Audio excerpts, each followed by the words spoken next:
जी।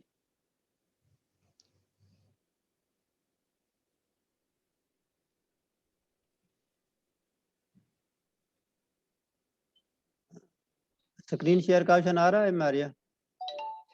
जी sir. जी। अब अपनी screen share कर लें।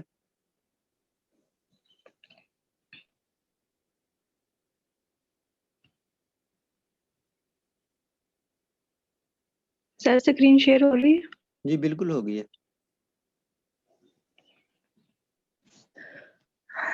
My topic is non-rational Bezier curve in A3 है। अच्छा, non rational Bezier curve in A3 space. A3 से क्या जी मतलब होता है? A3 से सर जी जी।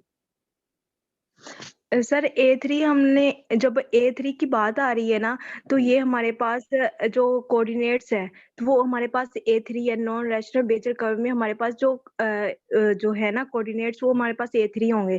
जब हमें A3 की बात आ रही है ना तो हम लोग इसमें होमोजीनियस को भी अप्लाई करेंगे। जब हम होमोजीनियस को अप्लाई करेंगे वो A3 से A2 की तरफ भी जा सकती है और A3 से अबव भी हो सकती है। तो इसलिए इस फार्मूले को यूज अच्छा, किया गया है। मेरा जी सर। क्वेश्चन ये था कि A3 क्या है? सर A3 क्या है? जी जी। A3 से क्या मतलब होता है? जिस तरह A2 है जिसे हम ए स्क्वायर कहते हैं और A3 A क्यूब है। बेसिकली ये एक हमारे पास न्यूट्रिशंस है, इसका मतलब क्या होता है? जी जी।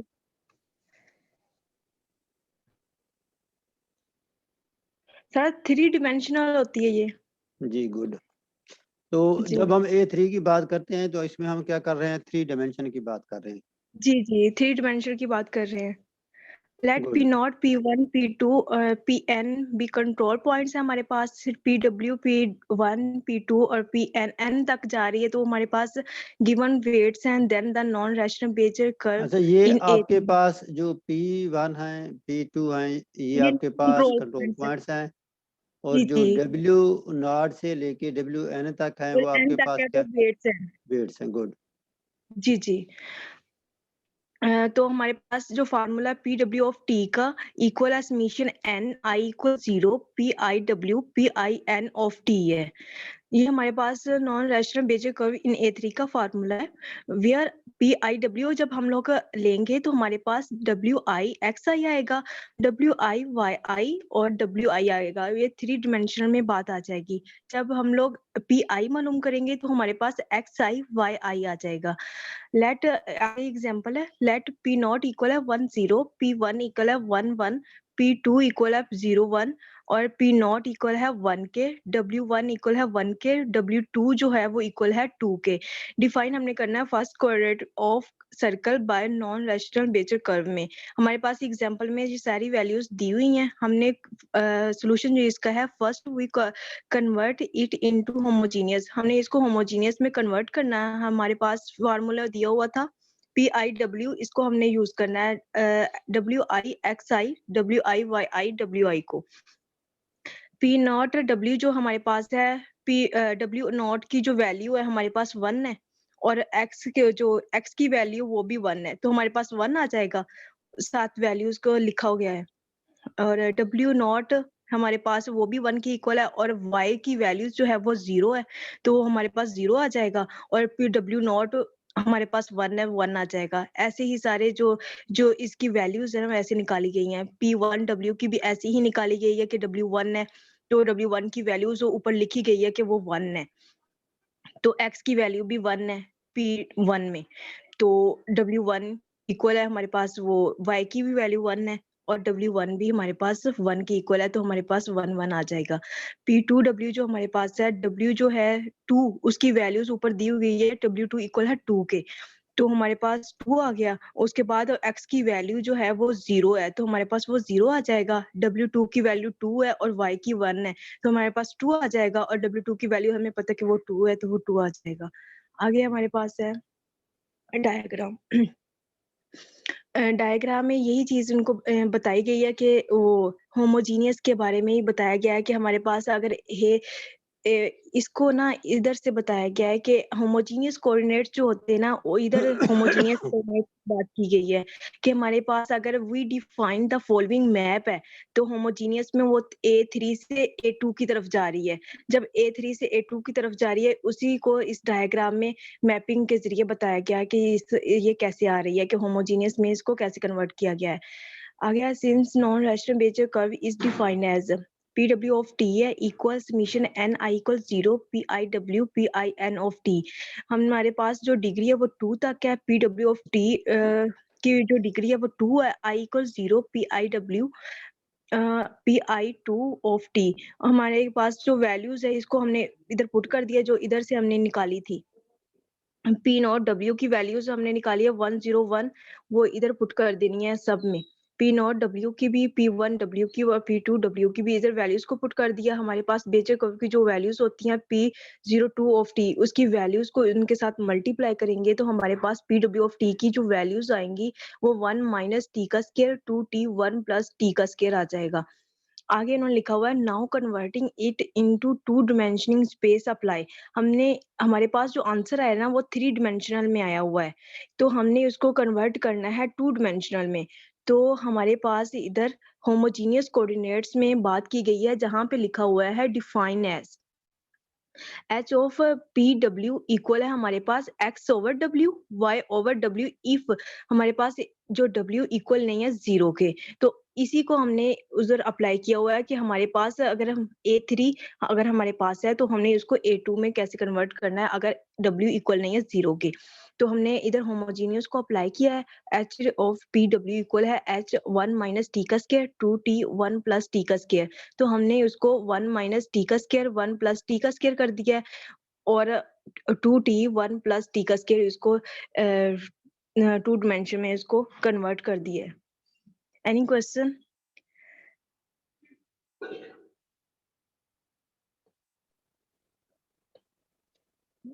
जी, कोई क्वेश्चन है आप लोगों की तरफ से?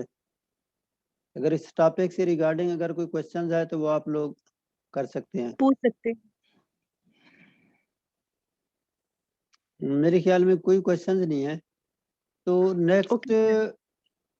किसकी प्रेजेंटेशन की बारी है?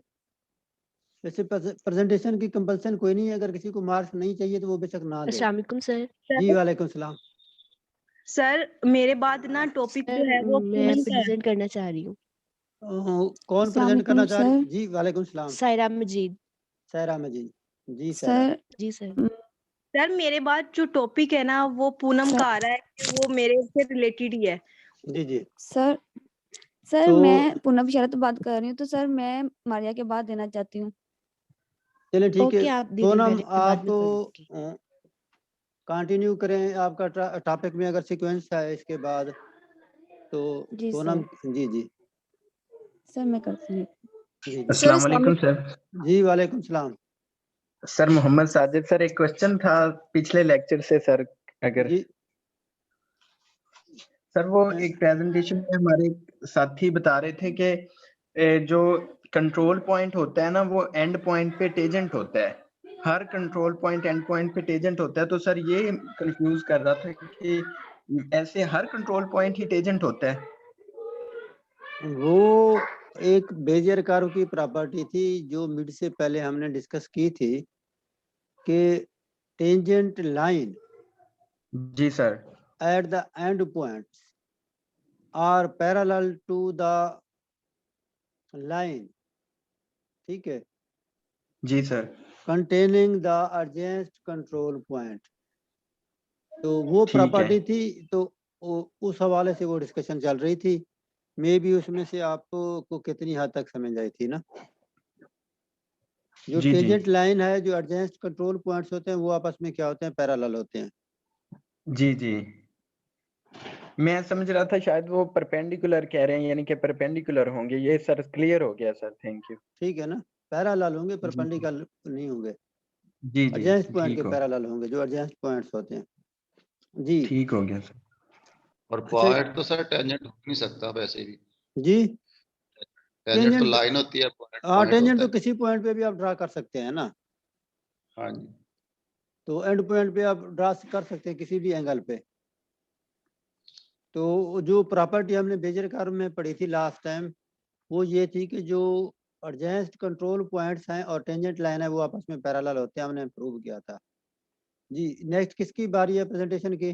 पूनम बिशारत। जी सर। जी माय प्रेजेंटेशन माय टॉपिक जी जी non uniform rational base spline. सबसे पहले हमने इसको डिफाइन किया हुआ है। A non-uniform rational base spline is defined as P of t is equal to summation I varies from 0 to n Wi Pi n I comma k of t divided by summation I varies from 0 to n Wi n I comma k of t। ये हमारे पास इसका formula, इसको हमने जो non uniform rational base spline को ऐसे define किया हुआ है। इसमें हमारे पास जो पी आई है ये कंट्रोल पॉइंट्स हैं और डब्ल्यू आई वेट्स हैं और N I comma K of T जो है ये बेस स्प्लाइन बेसिस फंक्शंस है of order K which are defined on non uniform node sequence. ये हमारे पास नोड सीक्वेंस को हमने इस तरह डिफाइन किया हुआ है। आर के टाइम और पी टी जो है वो हमने टी एन माइनस के तक लेके गए, सी एस जो है उसको हम के टाइम लेके गए हुए by setting r I comma k of t is equal to n I comma k of t wi divided by summation n I comma k of t wi। ये हमारे पास रैशनल बेस स्प्लाइन को हम define किया हुआ है, इसे define करते हैं। और अब हमने क्या किया हुआ है, we can write p of t is equal to summation I varies from 0 to n p I r I comma k of t। ऊपर जो हमारे पास non uniform rational base spline का जो फॉर्मूला था उसमें हमने n I comma k of t divided by summation I varies from 0 to n wi n I comma k of t की जगह हमने r I comma k को replace कर दिया। By definition, r I comma k of t enjoys some properties of n I comma k of t. In particular, if wi is equal to 1 for all I, then r I comma k of t is equal to n I comma k of t। जब हमारे पास अगर जो wi है equal to 1 होगा तो r I comma k of t और n I comma k of t ये दोनों इक्वल होंगे। आगे लिखा हुआ है summation N I comma K of T is equal to 1। ये इक्वल टू 1 के होता है, ये हम पीछे इसका प्रूफ कर चुके हैं। So B spline is a special case of Ri comma K of T. We can use the same trick as we did from non-rational Bezier curve. We compute Pw of T is equal to summation I varies from 0 to n I comma K of T Piw। आगे है in a n plus 1 and then project Pw of T onto a n to obtain a point on P of T is equal to summation I varies from 0 to n r I comma k of t p I w। जब हम इस पे वो homogeneous apply करते हैं ऊपर वाले फॉर्मूले पे जहाँ पे P W of T is equal to summation I varies from 0 to n n I comma k of t p I w लिखा हुआ है, तो ये हमारे पास equal to p of t के आ जाएगा। आगे हमारे पास एक एग्जांपल है, इसकी एग्जांपल में कहता है compute P W of 1 for the data. हमने पी डब्ल्यू ऑफ 1 निकालना है। ये नीचे इसकी सारी वैल्यूज दी हुई हैं, टी की भी दी हुई हैं और हमारे पास पॉइंट्स भी दिए हुए हैं। हमने ऑर्डर 3 के लिए हमने निकालना है और डब्ल्यू भी हमारे पास गिवन है। तो सबसे पहले हम क्या करेंगे, इसको होमोजीन जो पॉइंट्स हमें दिए गए हैं इनको हम होमोजीनियस में कन्वर्ट करेंगे। होमोजीनियस में हम कन्वर्ट करेंगे, हमारे पास जो फर्स्ट पॉइंट है वो है हमारे पास पी नॉट 0,0। जब हम इसको होमोजीनियस में कन्वर्ट करेंगे तो ये हमारे पास सही वेक्टर आ जाएंगे। ये मारिया पीछे एक्सप्लेन कर चुकी है। तो ये हमारे पास जो डब्ल्यू है इनकी हमारे पास वैल्यूज दी हुई हैं। तो पी नॉट डब्ल्यू आ जाएगा इंटू 0,0,1। तो हमारे पास जो डब्ल्यू है इसकी वैल्यू 1 दी हुई है, तो हम यहाँ पे 1 पुट करेंगे। सेम इसी तरह हम P1, P2, P3, P4 को हम होमोजीनियस में कन्वर्ट कर लेंगे। उसके बाद है now Pw of t is equal to summation I varies from 0 to n Piw n I comma k of t। जो डिग्री हमारे पास गिवन है वो 4 है और जो ऑर्डर है वो हमारे पास 3 है। तो इसको हम क्या करेंगे, जो समीशन है इसको हम ओपन कर लेंगे। ओपन किया तो ये नीचे वाले हमारे पास इक्वेशन बन गई। तो अब हमने क्या किया है, जहाँ t है t की जगह हम 1 पुट करेंगे। 1 पुट करेंगे तो हमारे पास P W of 1 equal to P naught W N 0,3 into 1 plus P 1 W N 1,3 into 1 plus P 2 W N 2,3 into 1 plus P 3 W N 3,3 into 1 plus P 4 W N 4,3 into 1। ये equation बन गई है। अब हमने क्या करना है, इनमें से हमने जो 20 प्राइम फंक्शन है इनकी हमने वैल्यूज निकालनी है। तो ये हम वैल्यूज कैसे निकालेंगे, ये पीछे हमने किया हुआ है कि जब हमारे पास K greater than K equal to 1 होगा तो हम N I comma 1 of T is equal to 1 तब लेंगे जब हमारे पास टी जो है ये बिलोंग करेगा close interval T I plus 1 open interval, और अगर जीरो अदरवाइज पे हम जीरो लेंगे। अगर हमारे पास के जो है ये ग्रेटर देन 1 होगा तो वो हम फार्मूला यूज करेंगे N I comma K of T equal to T minus T I divided by T I plus K minus 1 minus T I N I comma K minus 1 of T plus T I plus K minus T divided by T I plus K minus T I plus 1 N I plus 1 K minus 1 of T. ये formula use करेंगे और ये formula use करने से हम ये वाली सारी हम वैल्यूज निकाल लेते हैं, क्योंकि पीछे और सेम पीछे हमने किया हुआ है तो इसलिए यहाँ पे मैंने वैसे किया नहीं है, तो ये सेम वैसे है, हम इसकी वैल्यूज निकाल सकते हैं। बस फर्क सिर्फ यहाँ पे ये होगा कि जो हमारे पास ये टी की वैल्यूज हैं ये यहाँ पे हमारे पास डिफरेंट है, तो हम यही वैल्यूज उसमें यूज करके हम ये सारी वैल्यूज निकाल सकते हैं। ये हम निकालेंगे वैल्यू। उसके बाद है पी डब्ल्यू ऑफ 1, ये हमने वैल्यूज जो हमने निकाली हैं ये सारी हम ऊपर वाली इक्वेशन में पुट करेंगे, और पी नॉट डब्ल्यू की भी जो हमने ये होमोजेनियस में जिन पॉइंट को कन्वर्ट किया उनकी भी हम वैल्यूज इनमें पुट करेंगे। तो पुट करने के बाद हमारे पास एक बना है, वो हमारे पास है 1/2 4,4,4 प्लस 1/2 इंटू 3,2,1। इसको हम सिंप्लीफाई करेंगे तो हमारे पास आ जाएगा P W of 1 equal to 7/2 3 5/2।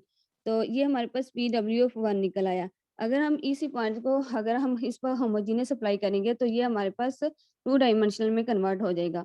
तो 2 इसका ये अगर हमारे पास जो w है ये नॉन जीरो होगा तो हम x/w, y/w करते हैं, तो यहाँ पे हमारे पास जो वैल्यूज हैं ये सारी नॉन जीरो है। तो इसलिए हमने क्या किया हुआ है x/w और y/w किया हुआ है, और इसकी हमने जो हमारे पास निकल आया 2 dimensional p of 1 is equal to आ जाएगा 7/5, 6/5।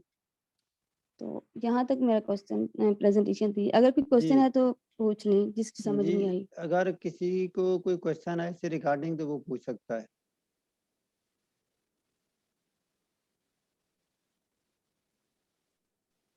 मेरे ख्याल में किसी को कोई क्वेश्चन नहीं है, सारे तकरीबन या तो सबको आता है या फिर सारे सो रहे हैं। तो ऐसा करते हैं, नेक्स्ट हमारे पास कौन है? अब अपनी स्क्रीन शेयर वो कर लें। Okay sir, thank you sir. जी यस सर, मैं करती हूँ स्क्रीन जी, शेयर। सायरा मजीद जी। सर अस्सलाम वालेकुम। जी वालेकुम सलाम। सर मैं माजिबिन बात कर रही हूँ। सर मैं लास्ट टाइम मैंने दी थी, सर आपने नोट कर लिया था मेरी प्रेजेंटेशन का? मैंने लास्ट टाइम लास्ट में दी थी। जी जी जी सायरा आप जी वालेकुम सलाम। जी सर, मैं ओपन कर रही हूँ। सर मैंने भी दी थी लास्ट टाइम टूल भी। जी जी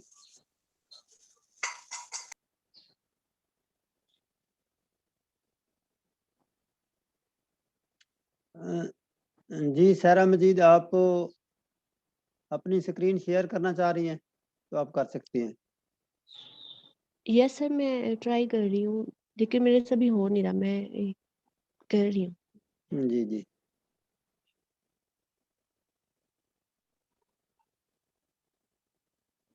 तो आप मोबाइल से कर रही हैं स्क्रीन शेयर? Yes sir. जी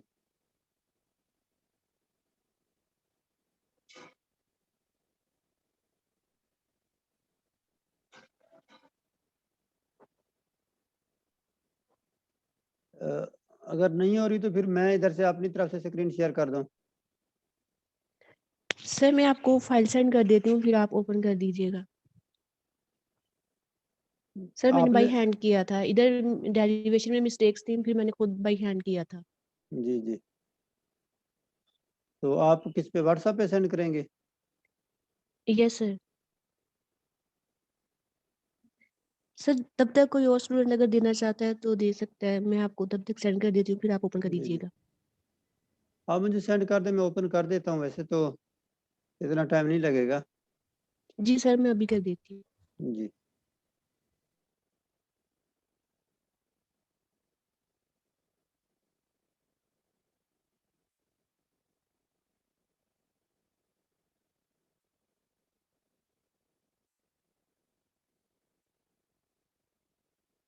जी मीनवाइल अगर कोई और किसी की वो है प्रेजेंटेशन रेडी है तो वो भी दे सकता है।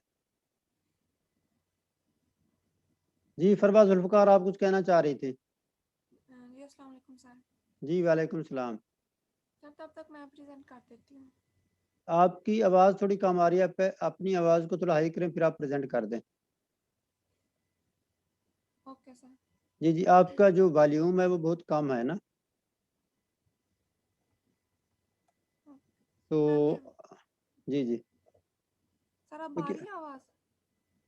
आ रही है लेकिन बहुत कम आ रही है। शायद आपने अपने सिस्टम में जो वॉल्यूम है ना वो सही यानी कि कम रखा हुआ है शायद। सर मैं फिर मोबाइल से ज्वाइन करती हूँ, लैपटॉप पे पता नहीं क्यों कुछ दिनों से आवाज़ इसी तरह ही आ रही है। तो हैंड फ्री लगाया हुआ है आपने? नहीं लगाया तो नहीं है। हैंड फ्री लगा लेना। जी सर। हैंड फ्री से फिर आपकी आवाज़ सही आएगी ना। Okay sir. जी जी हैंड फ्री है आपके पास? जी सर मैं लगाती हूँ। चलें ठीक है।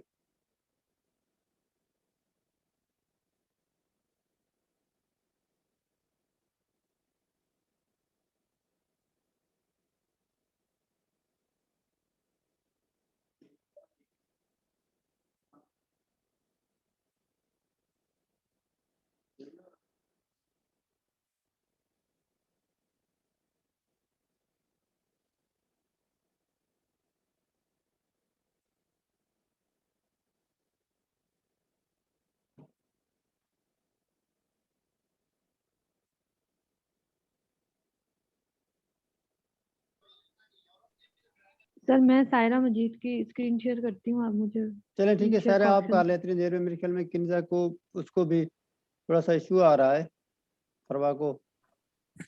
अस्सलाम वालेकुम सर। जी वालेकुम सलाम। सर जी अब आवाज़ आ रही है? जी फरवा आपकी आवाज़ आ रही है अब। जी सर। सर जी स्क्रीन आप शेयर कर दें काइंडली अगर तो। स्क्रीन मैं शेयर कर देता हूँ। चलें ठीक है जी। Sir topic page number 123 page number 123। Page number 123।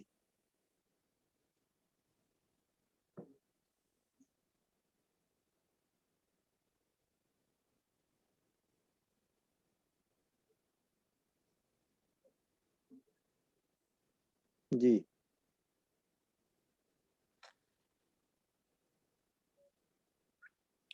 अभी तो नहीं शो हो रही सर। अच्छा शो नहीं हुई? अच्छा नहीं मैंने सर। स्क्रीन शेयर नहीं की, मैंने वैसे अपने सामने लगता है शो कर दिए। जी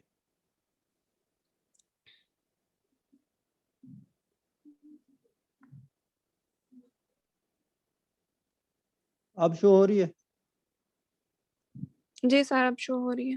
जी ओके। मेरा टॉपिक है Hermite spline.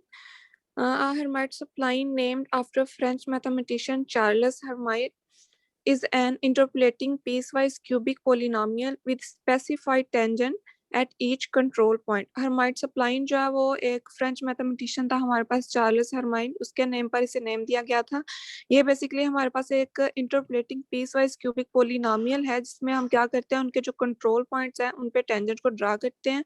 Hermite suppline can be adjusted locally because each curve section is dependent on its control concentrates. यहाँ पे Hermite suppline में जो हमारे पास कर्व का सेक्शन होगा, हर सेक्शन वो डिपेंड करता है कंट्रोल कंसंट्रेंट्स पे। अच्छा इफ PFT रिप्रेजेंट अ इसमें मेरा पैरामीट्रिक। एक क्वेश्चन है, इसमें एक वर्ड यूज हो रहा है इंटरपोलेटिंग का, जी सर। तो कैन आप उसको अप्लाई वो कर सकती हैं कि भाई इंटरपोलेटिंग से क्या मुराद है, एक्सप्लेन कर सकती हैं?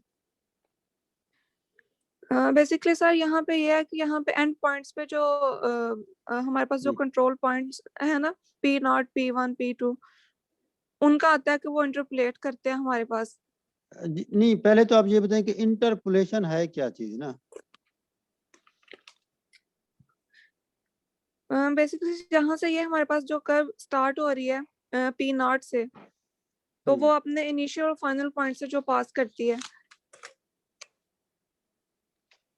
अच्छा यानी कि इनिशियल और फाइनल से जो पास करती है हम उसको इंटरपोलेटिंग कहते हैं। जी सर। अच्छा ये थोड़ा कंसेप्ट थोड़ा सा गलत है ना। जी सर आप काइंडली गाइड कर दें। जी जी इन आपके पास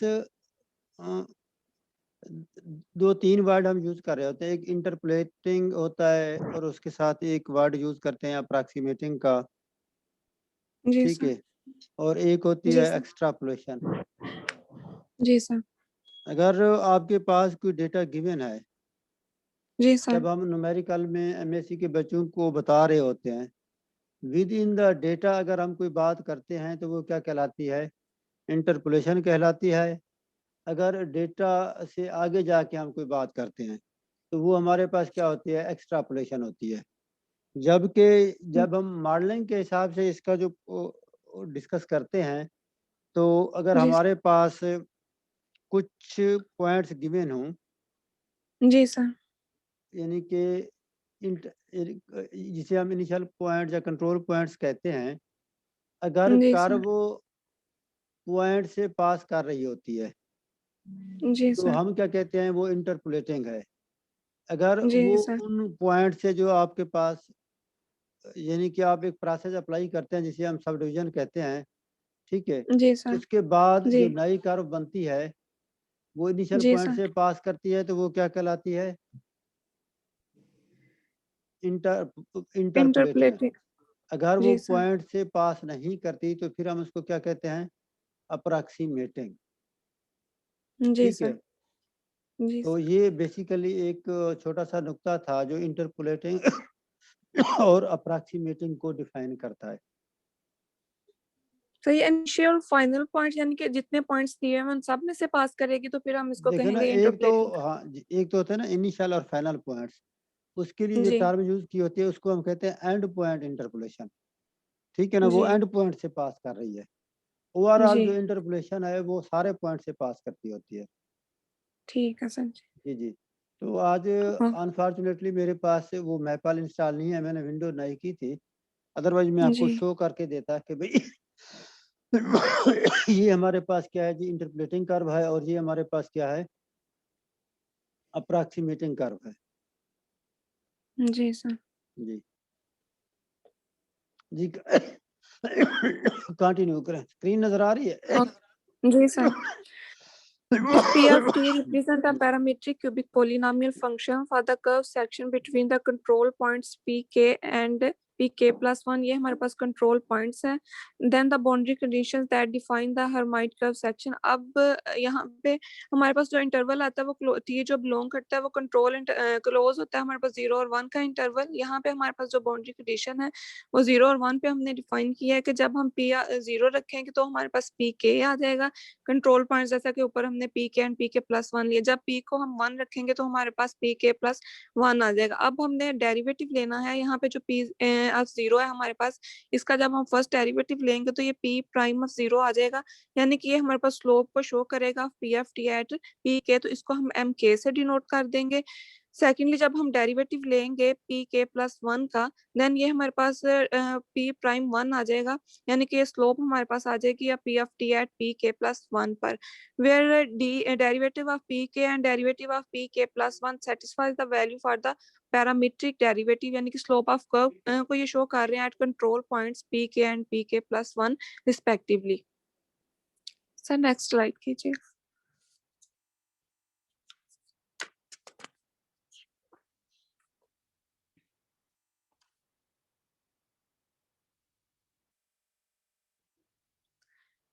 We can write the vector form for this Hermite का। अब यहाँ पे इसको हमने वेक्टर फॉर्म में लिखा और पीछे भी हमारे पास जो, क्योंकि हम बात कर रहे हैं क्यूबिक पॉलिनोमियल्स की, तो यहाँ पे पी एफ टी हमारे पास जो होगा वो ए के टी क्यूब प्लस बी के टी स्क्वायर प्लस सी के टी प्लस डी के फॉर इंटरवल टी जो है वो हमारे पास बिलोंग करेगा 0 और 1 के क्लोज इंटरवल से। तो इस इक्वेशन को हम इस फॉर्म में भी लिख सकते हैं कि पी एफ टी हमारे पास, जब इसको मैट्रिक्स में करेंगे तो टी का क्यूब, टी वाले को हम separate T square T and 1, और दूसरा मैट्रिक्स जो हमारे पास बनेगा वो ए के बी के सी के एंड डी के की फॉर्म में आ जाएगा। अब हमने यहाँ पे क्या करना है, हमने डेरिवेटिव लेना है of the point function can be expressed. जब ये पी ऑफ टी है इसका हमने डेरिवेटिव लिया अकॉर्डिंग टू टी, तो पहले हमारे पास ए के टी क्यूब था, जब इसका डेरिवेटिव लेंगे हम तो ये हमारे पास बन जाएगा 3a के T square, and second term हमारे पास बन जाएगी 2b के टी, थर्ड टर्म हमारे पास बन जाएगी सी के, और फोर्थ वाली हमारे पास 0 आ जाएगी क्योंकि यहाँ पे हमारे पास ये एक कांस्टेंट टर्म है, तो इस वजह से ये 0 आ जाएगा। Which can also be written as, sir नीचे खींचेगा,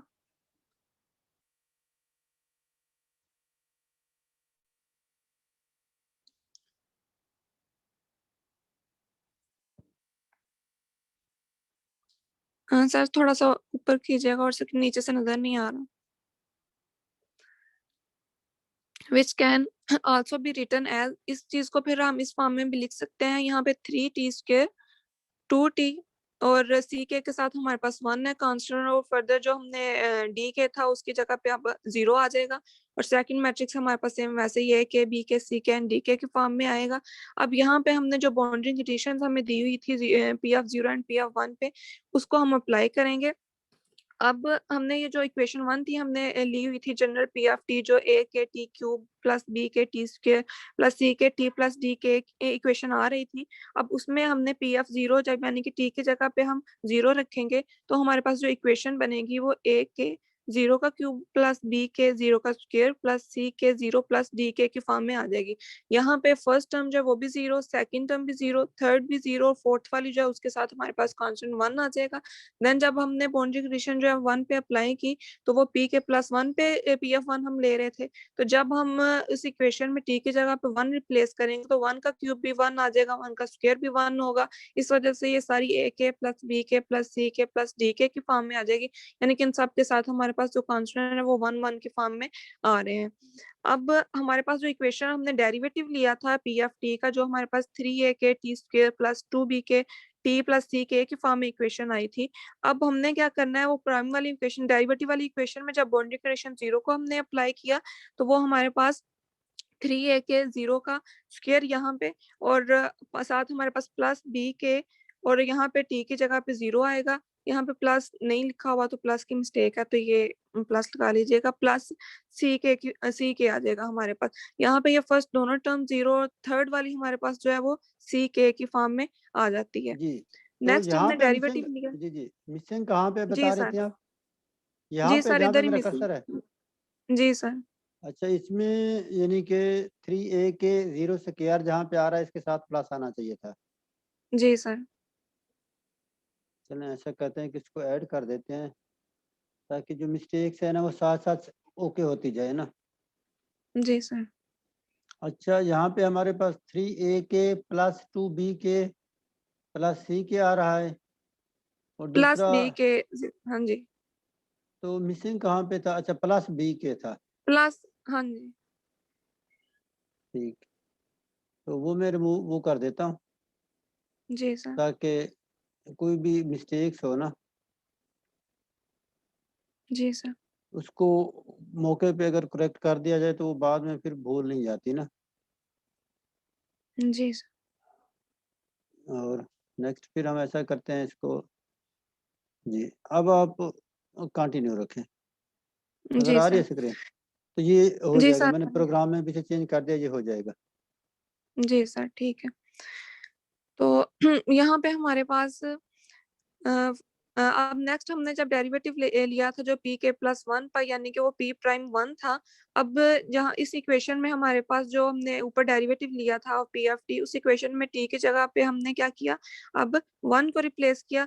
तो ये हमारे पास इक्वेशन जो थी वो थी 3a के t का स्क्वायर था। अब t की जगह पे जब 1 आ जाएगा तो वो 3a के बन जाएगा, प्लस 2b के प्लस c के की फॉर्म में आ जाएगी हमारे पास। और जब इसके हमने लिखने हैं तो इसके कोफिशिएंट्स में पहले 3 आ गया, फिर b के साथ 2, c के साथ हमारे पास 1, और नेक्स्ट तो फर्दर नेक्स्ट टर्म थी हमारे पास d के, उसके साथ 0, तो हमने इस मैट्रिक्स में 0 लिख लिया। अब हमने इसको सिंपली अच्छा, मैट्रिक्स की ऐसा फॉर्म में करते लिख हैं लिया। कि हमारा ये जो सेशन है ये एंड हो रहा है, तो जी सर, हम 10 मिनट की ब्रेक ले लेते हैं, ताकि जी सर, इसकी जो वीडियो है वो भी जनरेट हो जाए, क्योंकि वो 5-7 मिनट वीडियो जनरेट होने में टाइम लेती है। तो उसके बाद फिर हम जी, नेक्स्ट क्लास स्टार्ट करते हैं। जी सर, ठीक है, ओके।